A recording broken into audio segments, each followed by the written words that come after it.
पाकिस्तान की 6 northern light infantry के captain Iftikhar और लांस हवलदार अब्दुल हकीम अपने सैनिक साथियों के साथ कारगिल की आजम चौकी पर कब्जा जमाए बैठे थे। तभी कुछ भारतीय चरवाहे अपने मवेशियों को चराते हुए वहां पहुंचते हैं।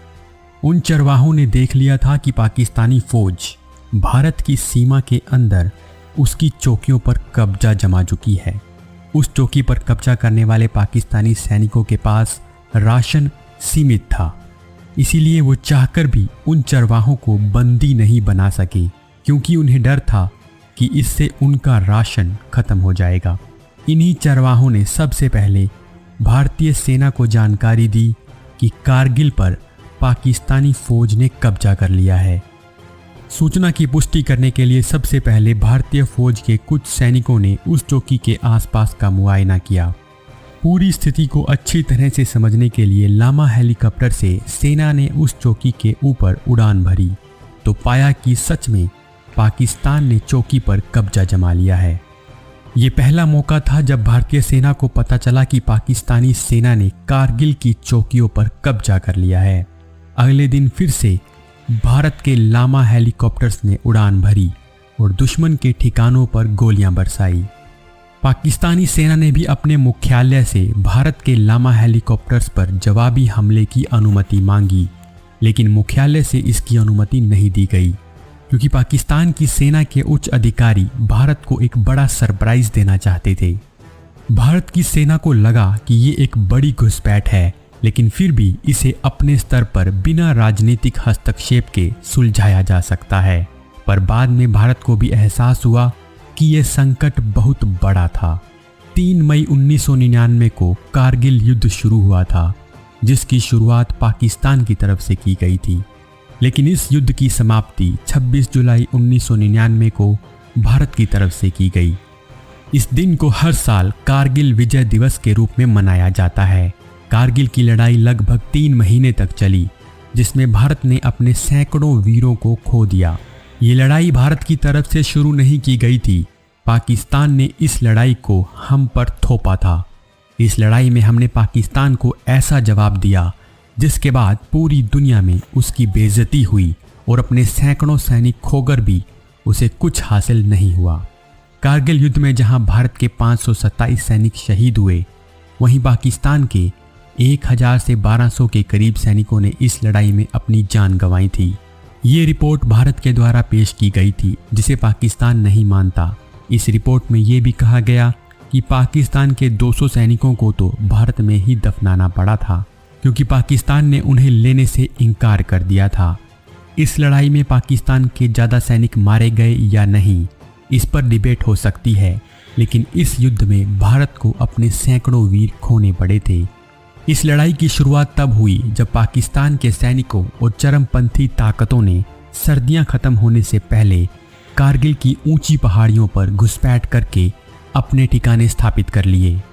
हर साल भारतीय जवान उन चौकियों को सर्दियों में खाली कर दिया करते थे और गर्मी में उन चौकियों पर वापस आ जाया करते थे, लेकिन इस बार पाकिस्तानी घुसपैठियों ने पाकिस्तानी सैनिकों की मदद से भारतीय सेना के वहां पहुंचने से पहले ही वहां कब्जा कर लिया। पाकिस्तान के द्वारा किए गए इस अवैध कब्जे के बारे में भारतीय सैनिकों को शुरू में पता ही नहीं चला था, पर जब कुछ चरवाहों ने इसकी जानकारी दी और भारत की सरकार तक ये जानकारी पहुंची तो भारत को बहुत बड़ा झटका लगा। उस वक्त जब भारत के प्रधानमंत्री अटल बिहारी वाजपेयी को पाकिस्तान की इस हरकत के बारे में पता चला तो उन्होंने पाकिस्तानी प्रधानमंत्री नवाज शरीफ को फ़ोन किया। उन्होंने नवाज शरीफ को कहा कि आपने हमारे साथ धोखा किया है। एक तरफ आप लाहौर में हमसे गले मिलते हैं और दूसरी तरफ हम पर हमला कर देते हैं।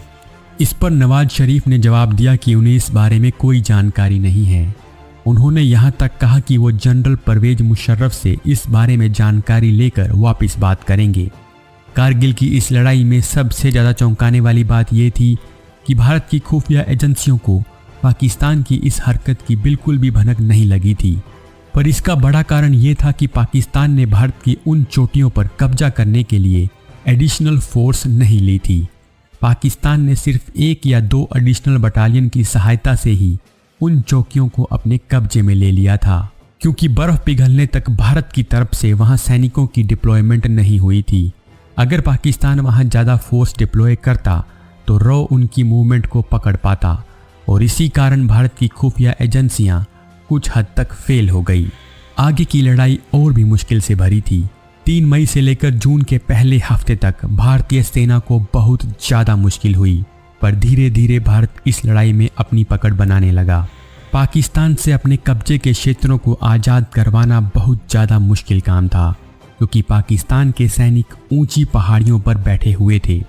भारतीय सेना नीचे से पाकिस्तानी सैनिकों पर जोरदार हमले कर रही थी, पर यह लड़ाई बहुत मुश्किल थी, क्योंकि कारगिल की ऊंची पहाड़ियों पर पाकिस्तान के एक सैनिक के बदले में भारत को अपने 27 सैनिक लगाने पड़े थे। अपनी आत्मकथा में जनरल मुशर्रफ ने भी कहा था कि उन पहाड़ियों पर ऊंचाई पर होने का पाकिस्तान को बहुत फ़ायदा मिला, क्योंकि पाकिस्तान के सिर्फ 8 से 10 सैनिकों के खिलाफ भारत को पूरी बटालियन लगानी पड़ रही थी। मुशर्रफ ने यह भी कहा कि उन्हें राजनीतिक समर्थन नहीं मिला, वरना युद्ध की कहानी कुछ और होती। भारत के संबंध में मुशर्रफ की बातों को ज़्यादा महत्व नहीं दिया जा सकता, फिर भी ये लड़ाई भारत के सैनिकों के लिए बहुत मुश्किल थी। भारत के बहुत ज़्यादा जवान इस लड़ाई में मारे गए और घायल भी हुए। कारगिल की इस जंग का टीवी पर सीधा प्रसारण किया गया।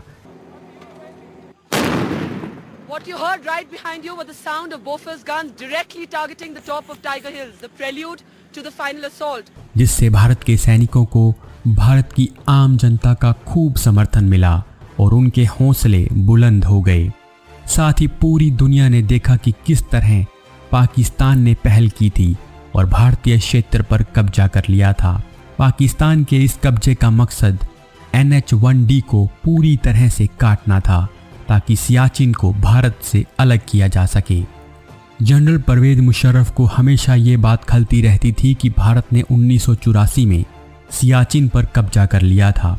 परवेज मुशर्रफ ने कई बार सियाचिन से भारत को हटाने की कोशिश की थी, लेकिन वो इसमें सफल नहीं हो पाए थे। मुशर्रफ का सियाचिन को पाने का मकसद इस बार भी पूरा नहीं हुआ और भारत ने इस लड़ाई में बढ़त हासिल कर ली। पर पाकिस्तानी आर्मी के ऊंची चोटियों पर बैठे होने की वजह से भारत के बहुत से सैनिक लगातार मारे जा रहे थे। इसीलिए 25 मई को भारत सरकार ने फैसला लिया कि पाकिस्तान समर्थित घुसपैठियों पर भारत सरकार एयरफोर्स का इस्तेमाल करेगी। 27 मई से भारत ने घुसपैठियों को खदेड़ने के लिए MiG-27 और MiG-29 को मैदान में उतार दिया। भारत की वायुसेना ने पाकिस्तान की सीमा के अंदर घुसकर भी हमले किए, जिसमें भारत के 2 लड़ाकू विमानों को भी पाकिस्तान ने मार गिराया। 9 जून तक भारत ने बाल्टिक की 2 चौकियों पर भी तिरंगा लहरा दिया था। पाकिस्तान इस कब्जे को कुछ आतंकवादी संगठनों का काम बता रहा था, लेकिन जब 11 जून को भारत ने जनरल परवेज मुशर्रफ और जनरल अजीज खान के बीच बातचीत की ऑडियो रिकॉर्डिंग पूरी दुनिया के सामने रखी, तो सबको पता चल गया कि इसमें पाकिस्तानी सेना का हाथ है।